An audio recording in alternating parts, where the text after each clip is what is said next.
Hello, this is Pauline with Course 2, How to Improve Sales Performance.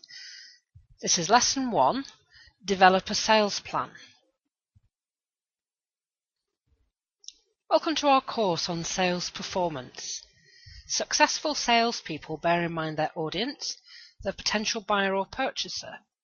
This course will help you to get into the mindset of a buyer, as it is written by a professional buyer with over 20 years' experience.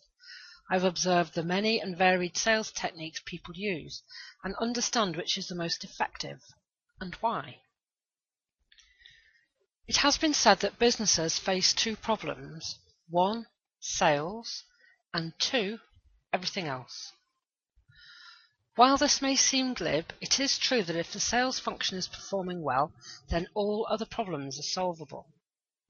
If your product is not selling, then there is no future for the company, and all the other functions cannot perform effectively, however brilliant they are. They have no revenue to spend to achieve their objectives, pay staff, run marketing campaigns, no cash flow to control, no point existing. Of course, your product has to be something that people want to buy, however niche the market. Otherwise, even the best salespeople will struggle to achieve great results. There are many ways to hone the performance of other departments, and we will consider some of them in future lessons. But sales are the driver of any company's development, so let's start there. Wherever you are in sales, there is something for you to learn, a different aspect of the problem, a new way of approaching the issue.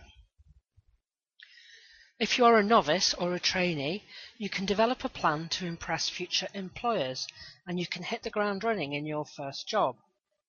If you are established, it's always good to look at things with new eyes. Even if you have a presentation, compare it to this process, maybe make a few changes. We will look at situations from the point of view of a professional buyer. How do they view the ranging process and their suppliers?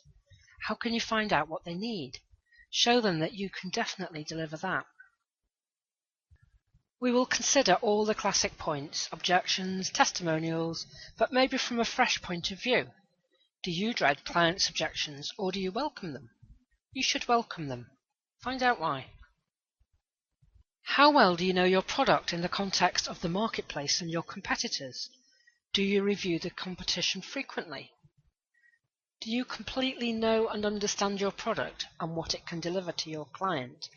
Know how to sell them what they want, not your product. As Theodore Levitt, a famous business school professor, once said, people don't want quarter-inch drills, they want quarter-inch holes. We will think about what your client wants to buy, not just what you have to sell. How you can show them that your product will fulfill their requirements, and so improve your closing rate. We will look at how people's minds work when they're listening to your presentation, when to make your key points, how to make them memorable, and in every lesson we will be building on your sales presentation. If you do these exercises seriously and properly, you will need an hour or more a week to do the set work, as well as your reading time. As we go through the course, the set exercises will enable you to develop and implement a sales plan.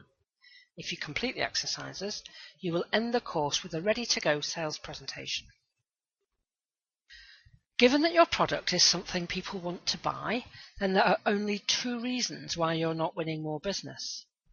Either you're not very good at selling, or you're not using a presentation that is good enough to convince people they need your product. So as we work through the lessons, we'll build a new presentation step by step. We will look at the things that make your customers want to buy your product, unique selling point, USP as many people refer to it, or buying reasons as I prefer to call it. Then we'll consider why they need to buy that product from you. Who else can offer similar? Why is yours better? We'll look at your competition and analyse their product and performance. We will evaluate your strengths and weaknesses, the threats and opportunities available to you. We'll consider what your client wants and ensure your presentation is crystal clear about how your product will deliver that for them. You will be able to say to them in closing, "This is what you want, and I can definitely deliver that."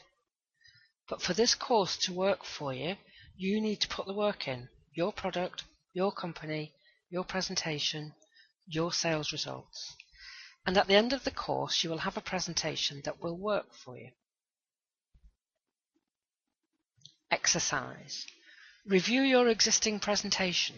If you don't have a product or presentation because you're still learning your trade, spend some time producing one for a real or imaginary product.